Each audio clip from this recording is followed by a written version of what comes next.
Good evening, I'm Bo Williams, and welcome to the 7. Let's get a look at the big 7 stories right now. And topping the list for us tonight, a shakeup for an effort to help make sure Knox County students in need have clothes for school.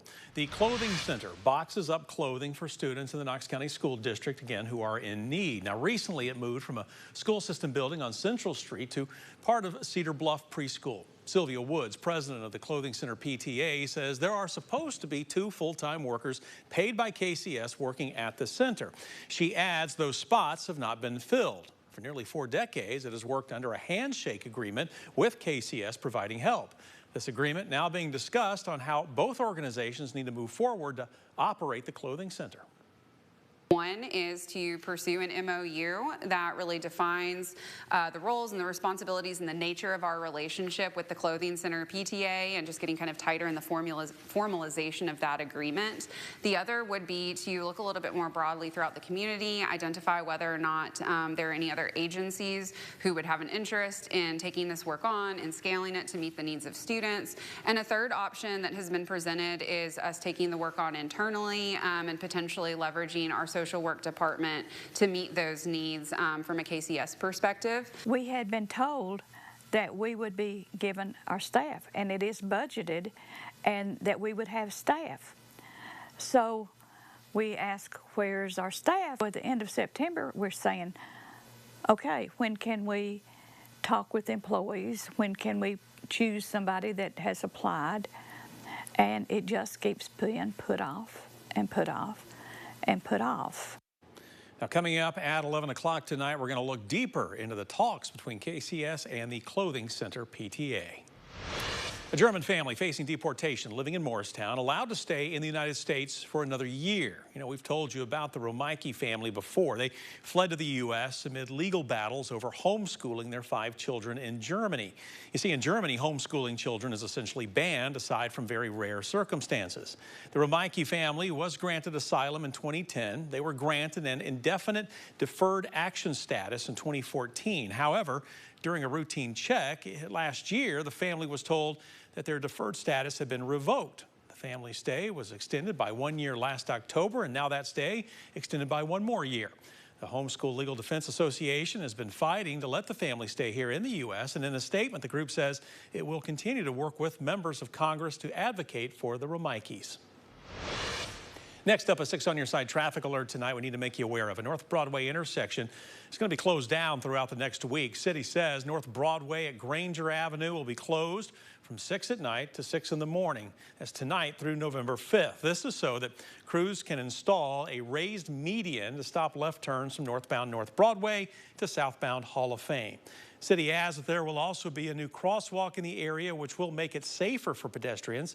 While this work is happening, you are asked to seek alternate routes. Detour signs, by the way, will be in place. A big hand up for a Blount County family today. This morning, Kaylin Kirchhoff and her son Callan turned the key to their brand new home. The Habitat for Humanity build for the new home was sponsored by several churches in the Blount County area.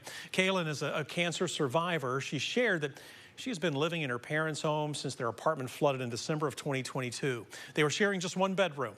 We caught up with the mother-son duo, and needless to say, they are excited to make memories in their new home. I was very excited, very excited. I couldn't believe it. I was like, oh my gosh, I know there's so many people that, you know, fill out an application for a Habitat home, so I was very excited. I like it. It's just perfect. I like the sheets and stuff. Saw those Tennessee sheets behind them there. Hey, this is the 172nd home the Blount County Habitat for Humanity has built, and those with the organization say they have no plans to stop anytime soon. Well, a message about a big health threat. Today is World Stroke Day, and we can't emphasize enough how quickly a stroke can change your life. You know, this is a day meant to inform people on what a stroke is and share the warning signs. Stroke happens when someone is not receiving enough oxygen to the brain. According to the American Heart Association, stroke is one of the biggest threats to our community. Stroke is the 5th leading cause of death all over the nation, and it's also one of the top disablers for people for long-term disability. We want people to understand that stroke is not age-related, that it can happen to anybody. The American Heart Association spends a lot of time visiting schools to educate students about the symptoms. Strokes look very different for everybody. We focus on education, including BFAST. That's BEFAST. Right. So let's dive deeper into the B FAST focus here we just heard about. B stands for balance loss. E is for eyesight changes, including loss of vision in one or even both eyes. F is for facial drooping or weakness on one side of the face. A is for arm weakness on one side. S is for speech difficulty, such as slurred speech or confusion.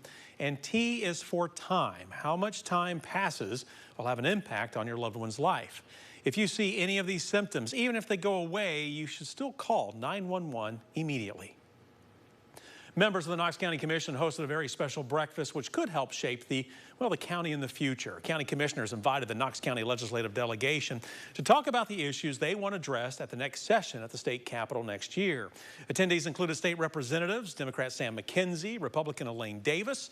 We spoke with the chair of the county commission to hear what they want to see change in our county. Obviously, infrastructure. We continue to push for the mental health hospital. We've got a lot of growth in Knox County, as you know, road issues. We're just kind of getting our ducks in a row. Before they get down there in January, we like to have our priorities on the list so they know what we're needing and what our constituents are looking for. Tennessee legislature meets on the second Tuesday in January, which is the 14th, and generally lawmakers work on bills until mid-April. Finally on our list for you tonight, get the candy ready to hand out. We're just 2 days away from Halloween, meaning kids will soon be out trick-or-treating. You know, as a reminder, it's important that at least one adult stays with each group to ensure kids avoid houses with the lights off and stay safe from any potential risks. This also includes making sure costumes don't have any hazards that could cause tripping or other dangers.